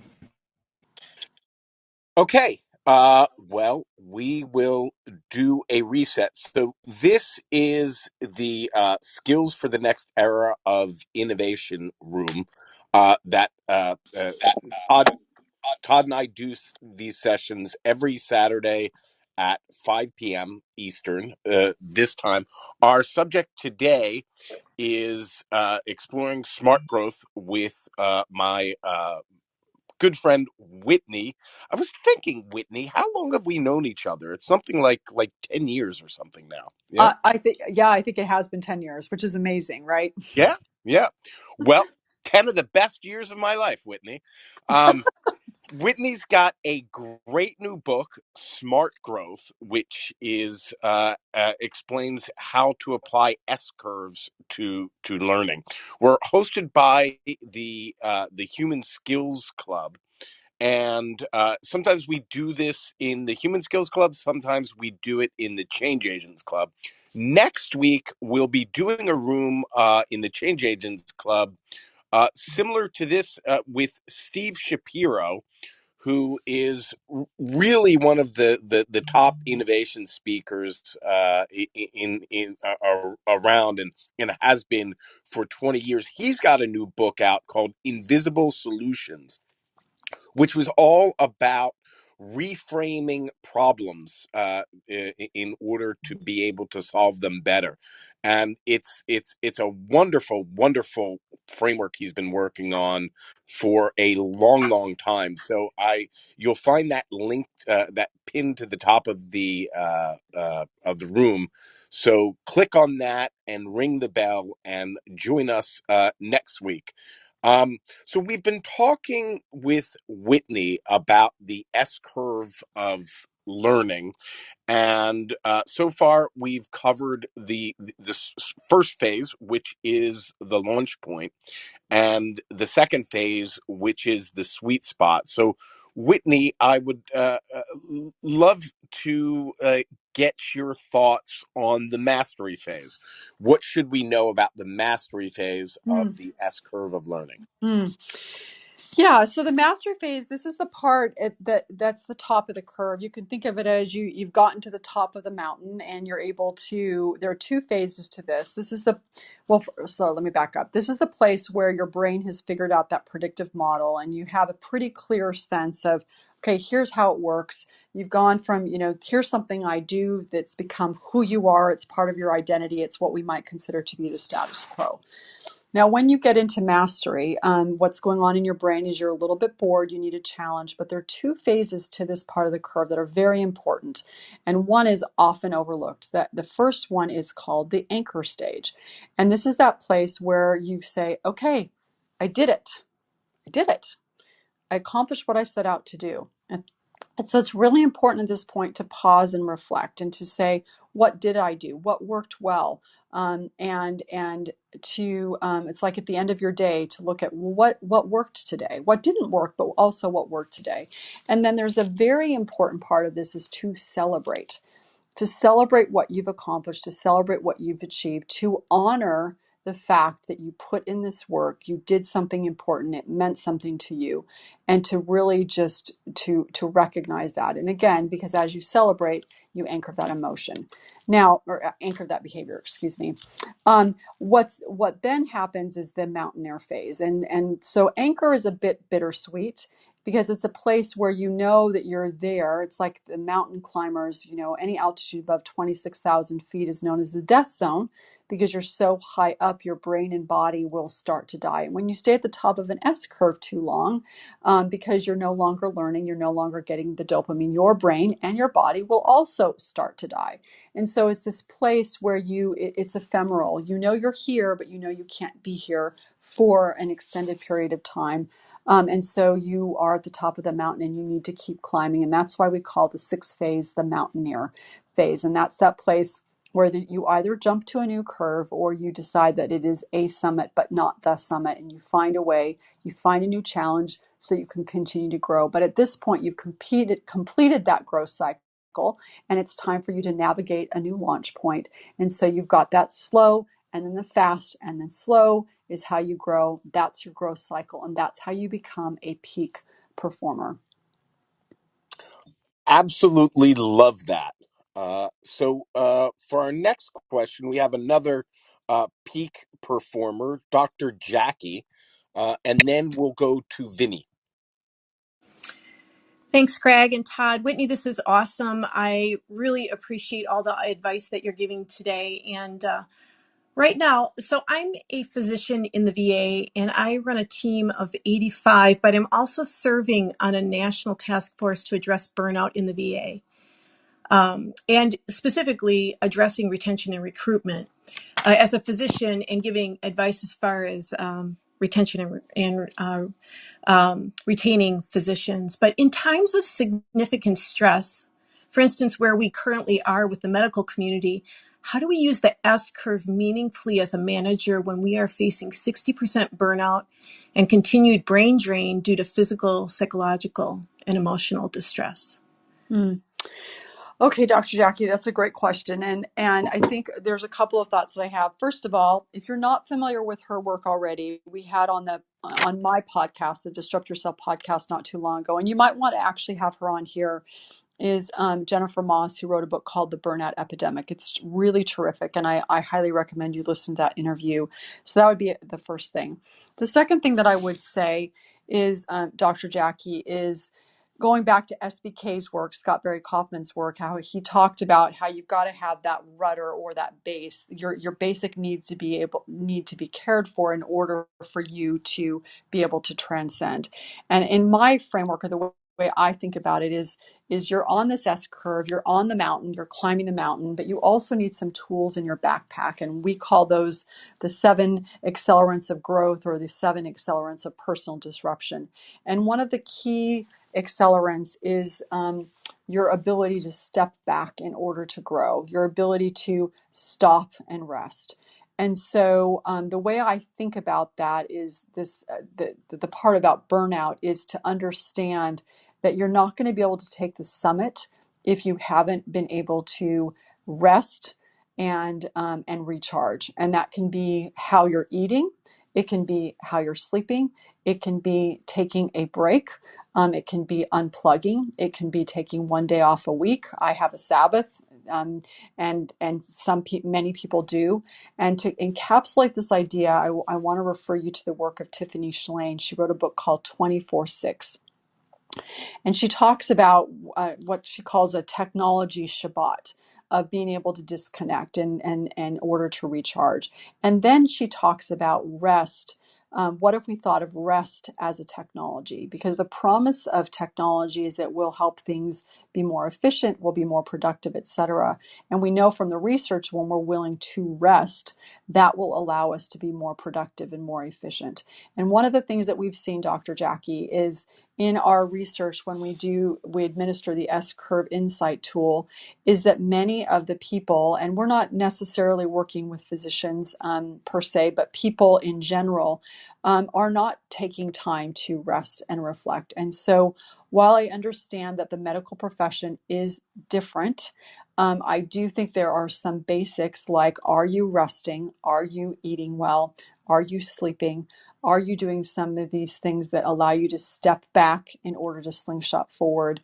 That would be where I would really emphasize is you can't take the mountain if you're not in good physical condition. And perhaps more importantly, you don't have the emotional capacity that you need to take that mountain. So I will stop there and see if you have any reflections that you'd like to share on the back of that. So I am an integrative medicine physician, and resting and addressing our wellness is so very important.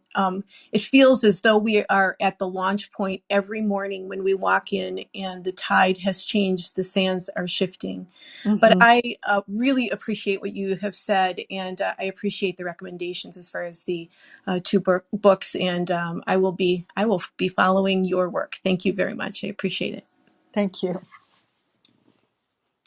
So, by the way, Scott Barry Kaufman, a little known factoid about him is that he went he grew up in the same hometown that I did, and that my friend Andrea did, and he went to the same high school as Andrea. And Andrea and I, we do a room every Monday called the Greg and Andrea Show, where we discuss different topics.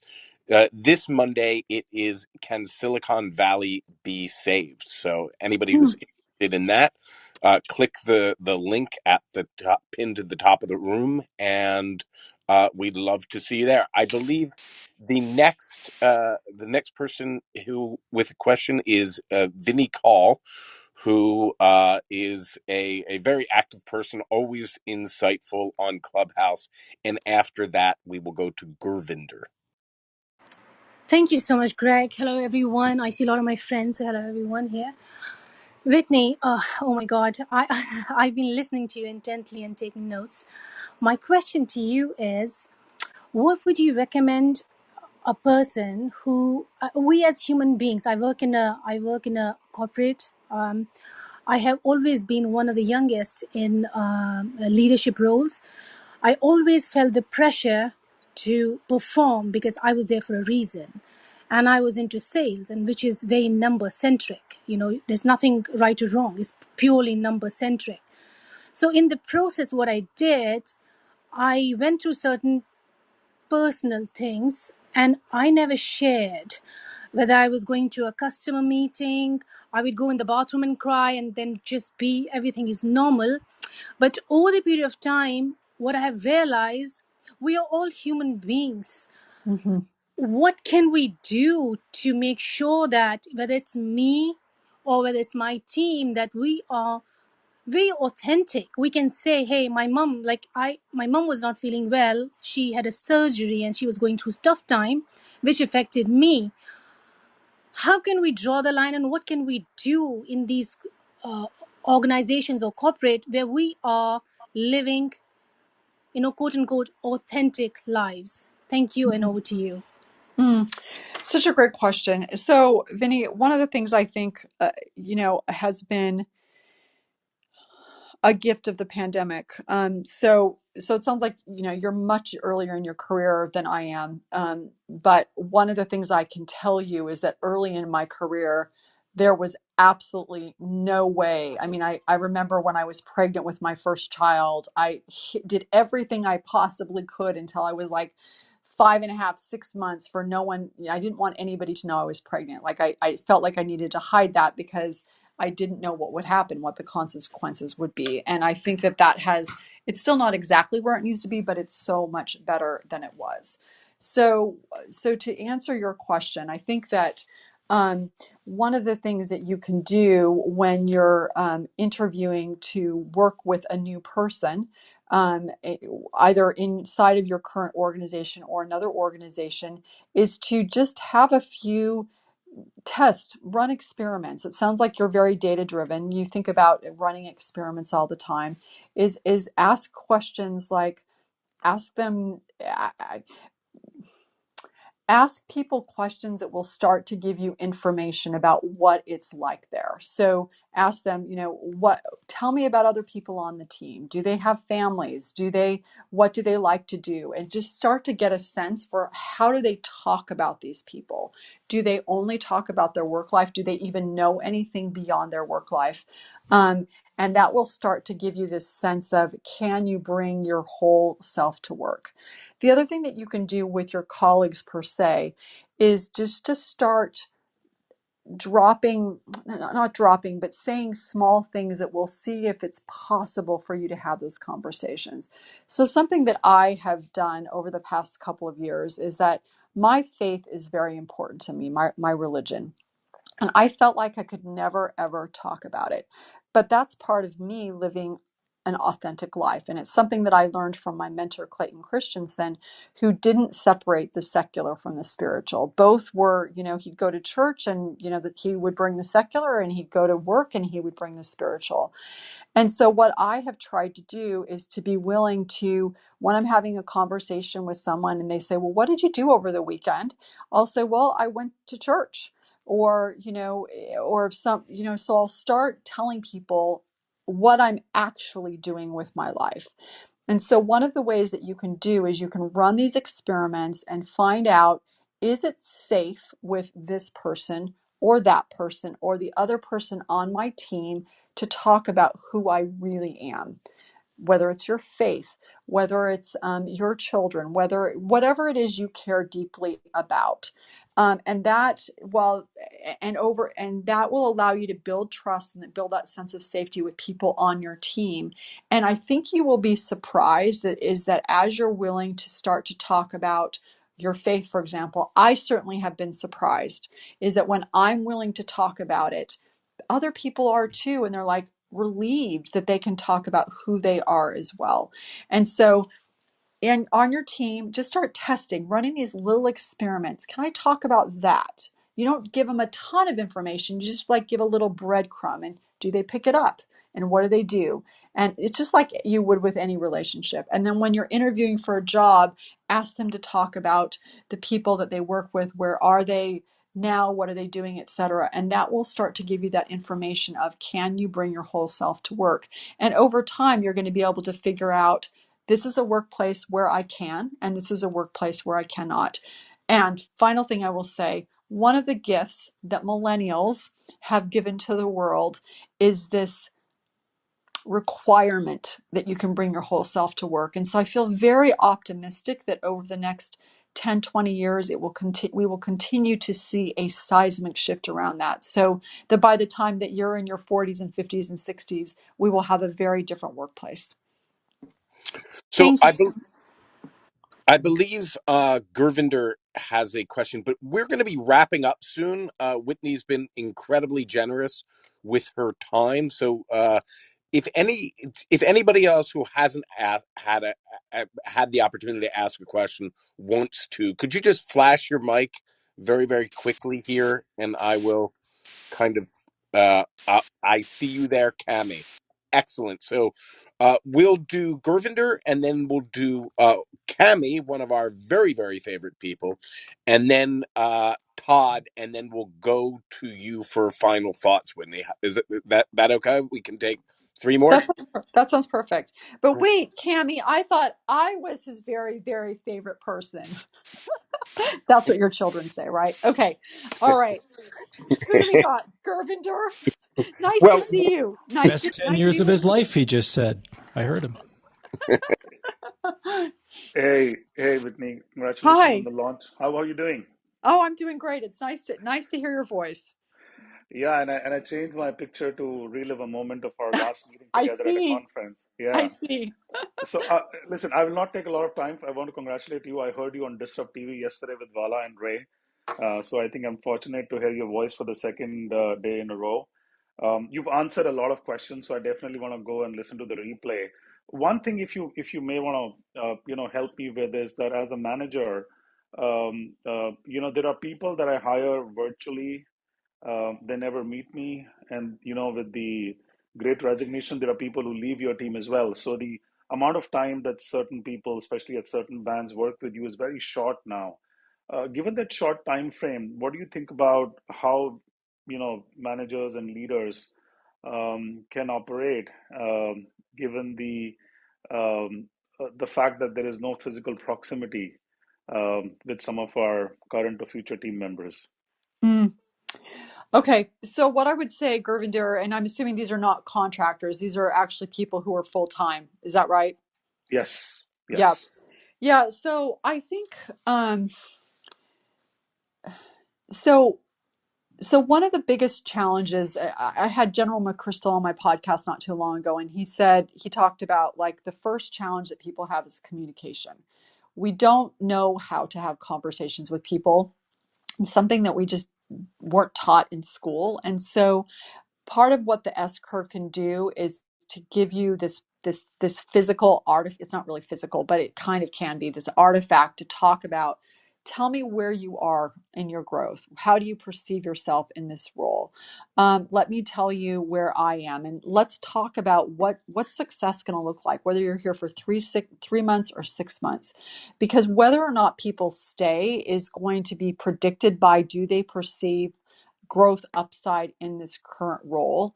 And so the sooner you can have that conversation so that you have this compact or contract about what you expect of them and what they expect of and what they expect of you, you're more likely to retain them for longer. And so you really can use this as a recruiting and retention tool by just saying, where are you on the map? Here's where I think you are on the map. Let's have a conversation. And that opens you up to increasing the odds that they will stay longer. And if they don't stay longer, they will be able to leave amicably.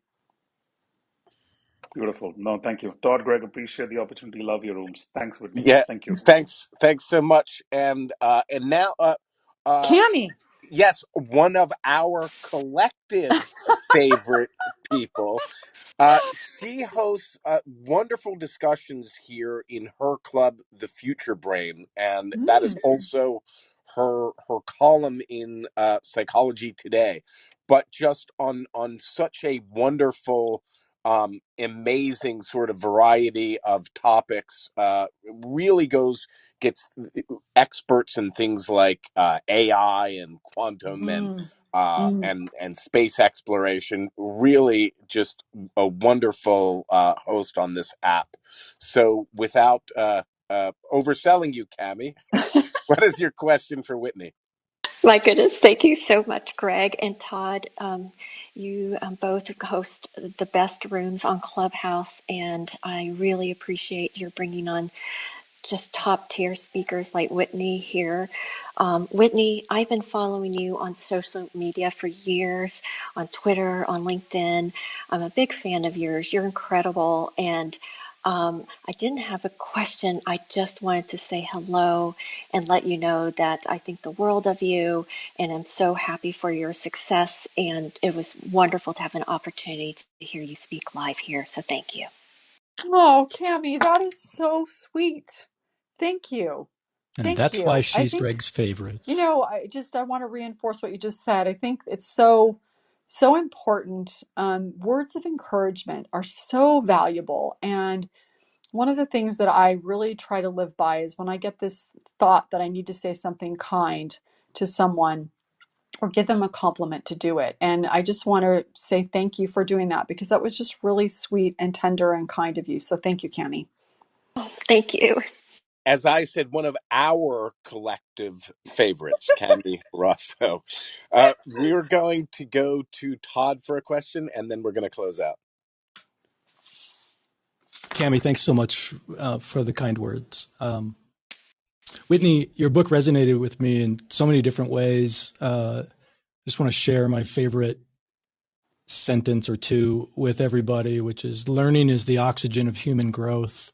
When learning diminishes, so do we. I think that was just brilliantly phrased. The end of the book, Beginnings and Endings, also resonated.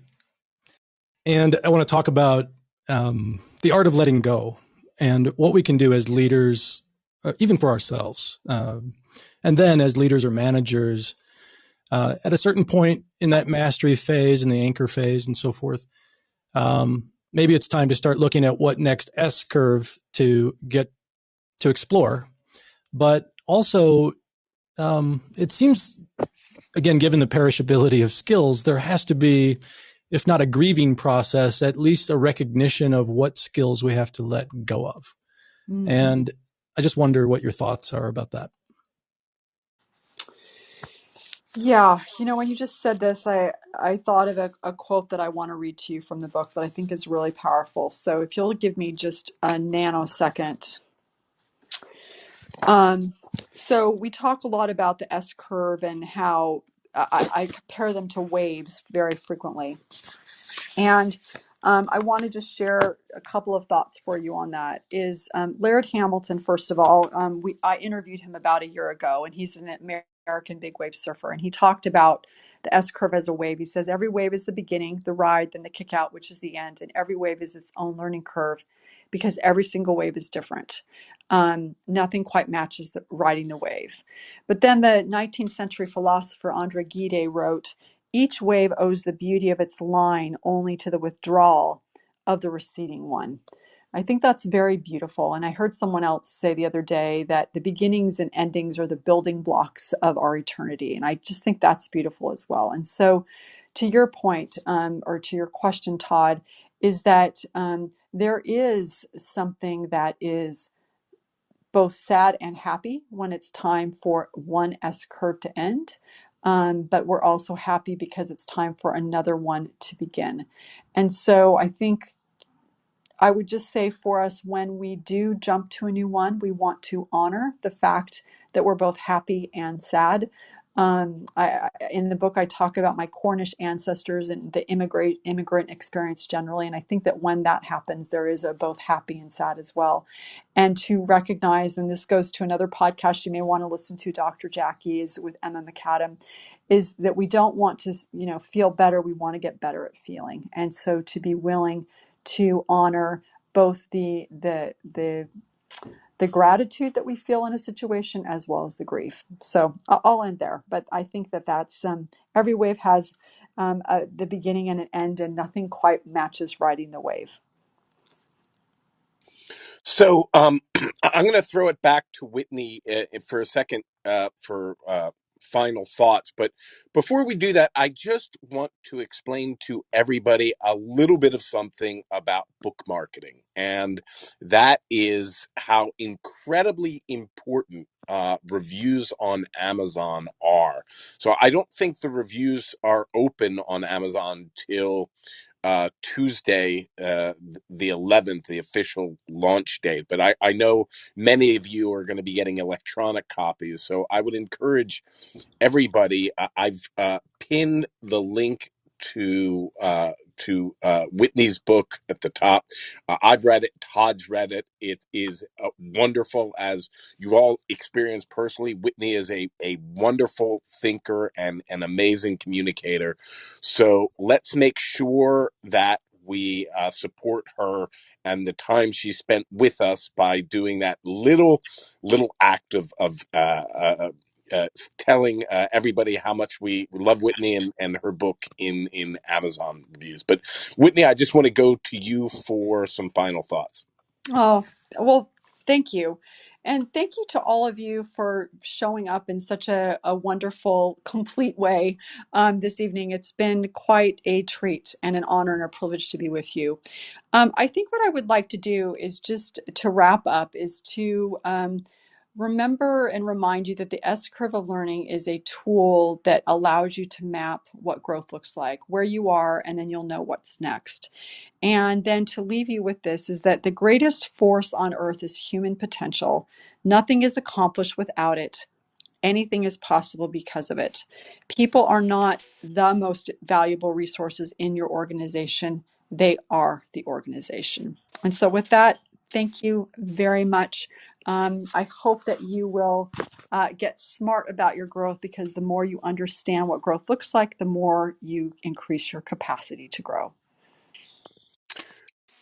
Well, thanks so much, Whitney. Just so grateful for the time you spent with us and for your friendship over the years. And I know this is going to be your best book yet, which says a lot because your earlier books were great as well. Todd, you have any final thoughts? Just want to remind, I'm sure the room is turned over a little bit. I want to remind everybody that we are giving away 500 copies, digital copies of Whitney's new book before Tuesday. And so if you could send your email address to me on some back channel, it could be Twitter, it could be Instagram, could be LinkedIn. I think LinkedIn would probably be preferred. I'll have somebody on my team harvest all of those, and we'll get a link out to you with that book. And Greg reminds me that it would be an incredible gesture in exchange for that book if you could just leave what I know will be a glowing review once you've finished reading Whitney's new book, Smart Growth. Whitney, thank you so much for your generosity, all of the time that you spent with us, both preparing for the room and discussing the book with us, and certainly over the last couple of hours. And I want to echo what you said and thank everybody who contributed, whether you were in the audience and you gave us your time, or you were up on stage and helped produce a really wonderful conversation. Appreciate all of you. Thanks. Yeah, and also be sure to check out Whitney's podcast, Disrupt Yourself. It is awesome. So I think with that, we're going to close out. Thanks so much to everybody for joining us. Make sure to join us next week at this time. We'll be hosting Steve Shapiro about solving problems and reframing problems.